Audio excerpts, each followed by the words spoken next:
Let me introduce to you the new eRank keyword tool. You'll see the option to visit the new keyword tool when you're in our original keyword tool, which you get to from here. And don't worry, you don't lose access to the original tool by clicking here. We're excited about the new tool and look forwards to your feedback, but you'll have access to both versions for a while. Once you visit the tool, you'll see this. You can search again for any keyword you've used recently or keyword you have in a keyword list, or you can search for any keyword from here. And if you spot any of your keywords are in the wrong keyword list and you want to move that, you can do that right from here. See the drop down saying Etsy here? With some great surprises here, but for now let's leave it at Etsy and search for cat.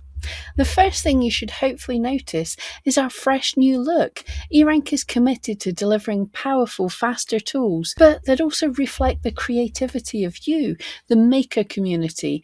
So all of your usual data is here, the keyword statistics, search trends, search by country, just with a clean, fresh design. We have some other videos on how to use the keyword tool, so I won't go into details for that. Today, we're just going to look at this new beta.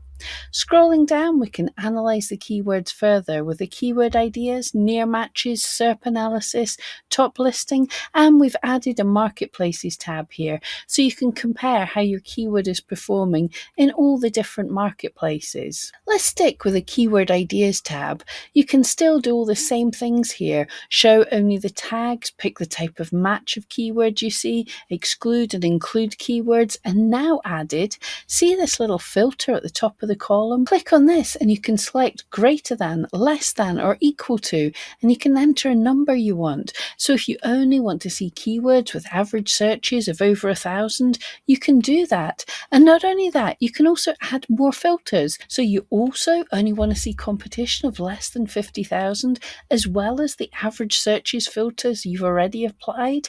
This means you can really drill down into the data that's the most interesting for you.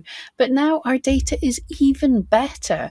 Using advanced technology, eRank's keyword tool is improved with even more keyword data. So hopefully you'll see even better suggestions here. And not only that, but you can even tailor this chart to what is most important for you. Do you need to know the character count, hate the search trend graphs? Click the column button to switch off any columns you don't need to streamline the chart for you. And there's even more. Is the competition or Google search the most important thing for you? You can drag to rearrange your columns to your liking. Let's get back to the top because I didn't forget this Etsy drop down. With eRank's rebrand, we're working on bringing you more channels. We just recently added platforms like Temu, Shein, TikTok Shopping, and Shopee, and even more countries you can see some of your data in. This means you can optimize your listings in other channels and marketplaces, or investigate what customers are loving in other marketplaces. Oh, and for Etsy, TikTok, Temu, Shein, and Shopee, you can select to see the global data for the first time ever on eRank. We hope you love these updates. I know change is hard, but give it a go and see what you think. This is our first phase in a work in progress, so we really would love to hear your feedback so we can make sure and continue to build an eRank that works for you, our eRank community. Either let me know in the comments of this video, or you can contact the support team with your feedback and ideas from here.